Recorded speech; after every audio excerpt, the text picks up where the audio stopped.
కోరుకున్నాను. And so జీవాలో నా కథ ఒప్పుకోవడం అనేది ఒక వన్ ఆఫ్ ది బిగ్గెస్ట్ సక్సెస్లా ఫీల్ అవుతున్న టైంలో బీవీఎస్ రవి గారు లాంటి ఒక సీనియర్ రైటర్కి నా కథ నచ్చింది, ఆయన ప్రొడ్యూస్ చేస్తానన్నాం. సారీ సార్, ఏజ్ రివీల్ అవుతున్నట్టు అనిపిస్తుంది సీనియర్ అని వాడుతుంటే. సో సీనియర్ రైటర్కి నా కథ నచ్చింది అని చెప్పడం, ఆయన నన్ను పిలిపించడం, కథ వినడం చాలా బాగుందని చెప్పడం. మెయిన్గా మా సొటారి బ్రదర్స్ అనే క్యారెక్టర్ ఆయన చాలా బాగా కనెక్ట్ చేసుకొని మమ్మల్ని పిలవడమే రవి సొటారి, శోభన్ సొటారి అని పిలుస్తున్నారు. So thank you very much sir, మీరు నాకు చాలా మోటివేషన్ ఇస్తున్నారు సార్. Like you are the biggest pillar for this. And Pradeep garu thank you very much sir. అంటే నేను రాసుకుంటున్నప్పుడు ఎలా ఉందో, బట్ వన్స్ విజువల్ చూసిన తర్వాత అద్భుతంగా అనిపించింది సార్. అంటే మెయిన్ ఒకటే చెప్పగలను, నేను రాసుకున్న ఈ కథని అందరికీ చూపించేలా జీ హెల్ప్ చేస్తే అద్భుతంగా చూపించడానికి రా ఎంటర్టైన్మెంట్స్ బాగా హెల్ప్ చేశారు. So thank you very much అండి. అండ్ మెయిన్గా రవి అన్న అండ్ గెటప్ సీన్ అన్న మీరు ఈ సొట్టారి అనే క్యారెక్టర్కి చాలా పెద్ద లెగసీ ఉంది, మీకు ఒక సపరేట్ లెగసీ ఉంది. ఆ రెండింటిని మీరు ఇప్పుడు మర్జీ.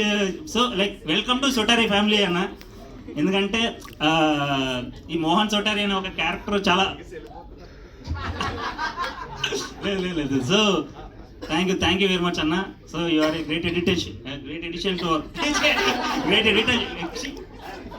సో మీరు థ్యాంక్స్ అన్న, thanks for playing Mohan Sotari. So yeah, thank you very much అండి.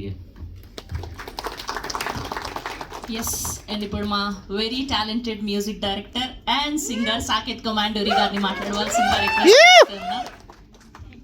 అందరికీ నమస్కారం. ముందుగా ఇక్కడికి వచ్చినందుకు అందరికీ థ్యాంక్ యూ. మీడియా మిత్రులందరికీ thank you so much for always supporting us.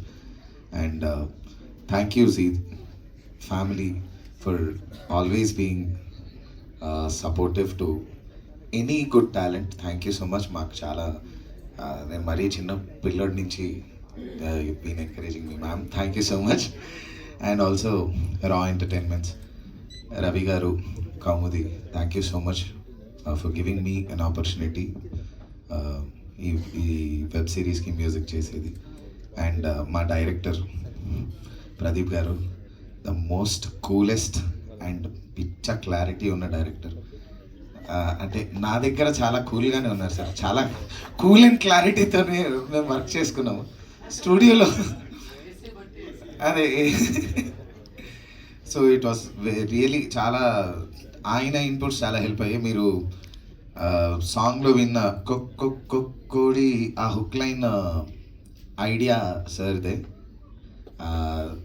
Thank you so much sir. So ఆ హుక్ లైన్ ఐడియా సార్ ఇచ్చాక అది అప్పటికప్పుడే మేము అనుకొని ట్యూన్ తానా నానా అని పాడతాం కదా జనరలీ, బట్ ఈ కొక్కోడి అక్కడ పాడేశాక మిగతాదంతా ట్యూన్ తానా నానా అని పాడాము.